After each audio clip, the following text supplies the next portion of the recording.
know I just had to find a way. My shot was, I mean, off tonight.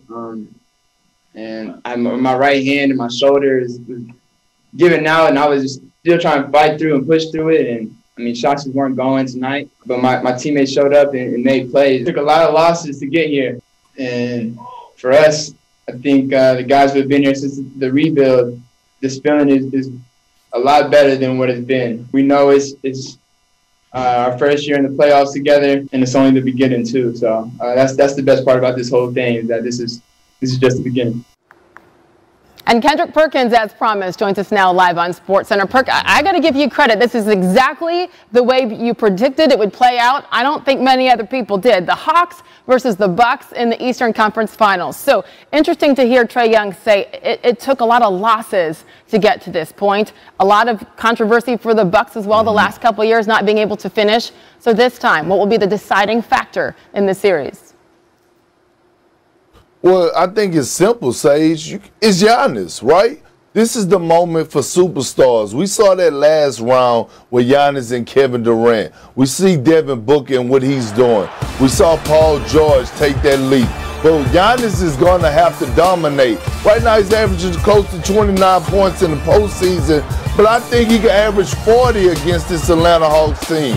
They have zero answers for his driving and attacking the paint. Okay, they are not going to be able to stop him. He should dominate in the inside. He should not settle. He should get everything that he wants. Giannis is going to be the deciding factor, and I'm predicting that he's going to average 35 to 40 points in this series alone.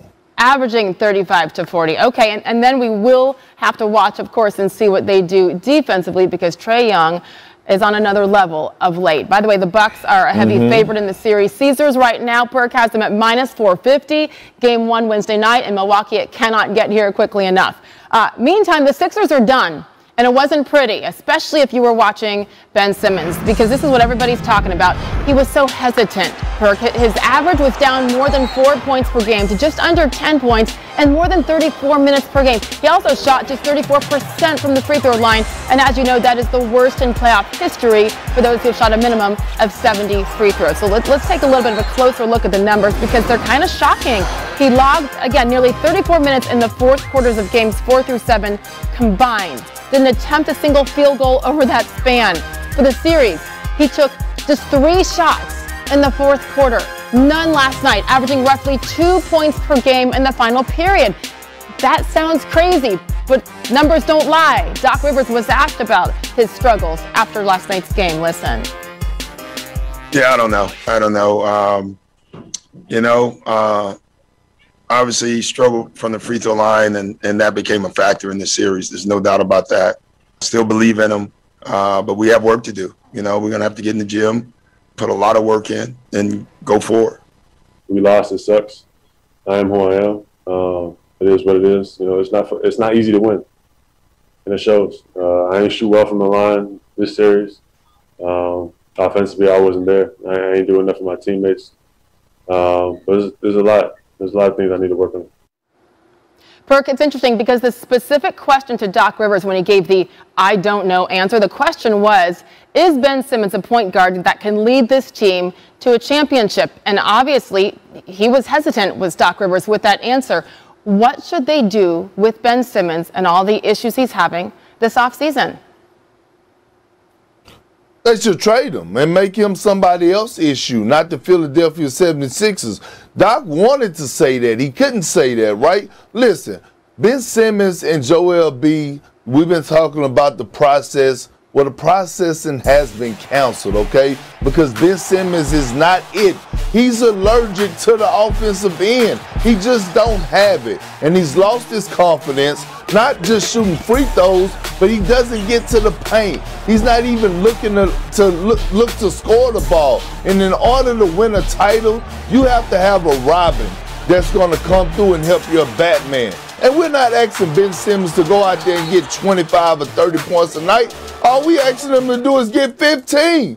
15 with his athleticism, his strength, and the way that he could get up and down the floor with high speed. There's no way he shouldn't average 15 in that series. But that's neither here or there, okay? At the end of the day, He needs to be someone else's issue.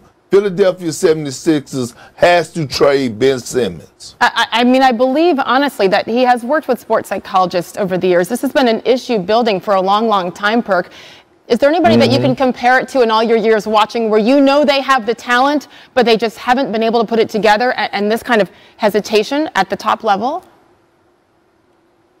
I can't, Sage, because even myself as a role player that averaged 5 points for my career, I elevated my game in the postseason, and I was a role player. I wasn't even a franchise guy. Yeah. So I'm looking at Ben Simmons, and it's not the fact that he's not scoring the points. It's the fact that he's not even looking to attack or even trying to score the basketball. That's the problem. That's a problem in itself. And no one is stopping him. He's stopping himself. He became a liability where Doc was almost forced to make a decision. Should I bench my all-star, my 3-time all-star, a guy that made the all-NBA team in the past? Should I bench him because he's not giving me nothing on the offensive end and he's been a liability? That's very disturbing. Yeah.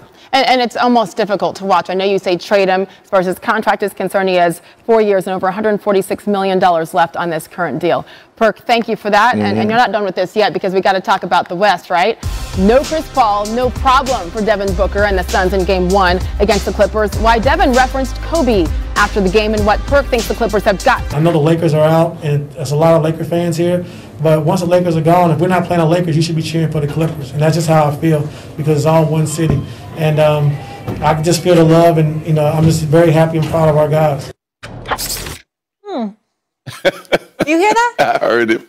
You know I love Coach Lou. I wanted him to coach the Lakers. That's right. But he knows that Laker fans are not going to be pulling for the Clippers. That's it. That's all I'm going to say. And this is what I will say to you.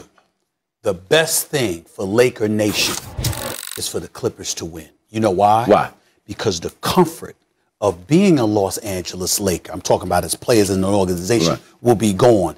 And the level of fervor that you naturally have ingrained in you would permeate throughout the whole organization because there's a champion in L.A. and it ain't you. We ain't having it. And so from that point, it will hold that organization as you know, I lived lived in L.A. for 6 years, did Max and Marcellus with Marcellus Wiley, my man, on ESPN Radio. Magic, you remember. Yeah. And let me just tell you something. Lakers fans find the Clippers adorable until they come up in the world. Then they hate them. Yeah. They're Lakers fans rather see the Celtics win than the Clippers. No. Lakers fans will never root for the Clippers. That will never happen. When Clippers come to Dodger Stadium to watch the Dodgers play and they put them on the screen, they boo. Boo. That's real fandom. That's loyalty. I respect it. Laker Nation always And my boy stand up. Chris Paul, when he was with the Clippers, Magic. they booed him. Thank you kindly, sir. Always.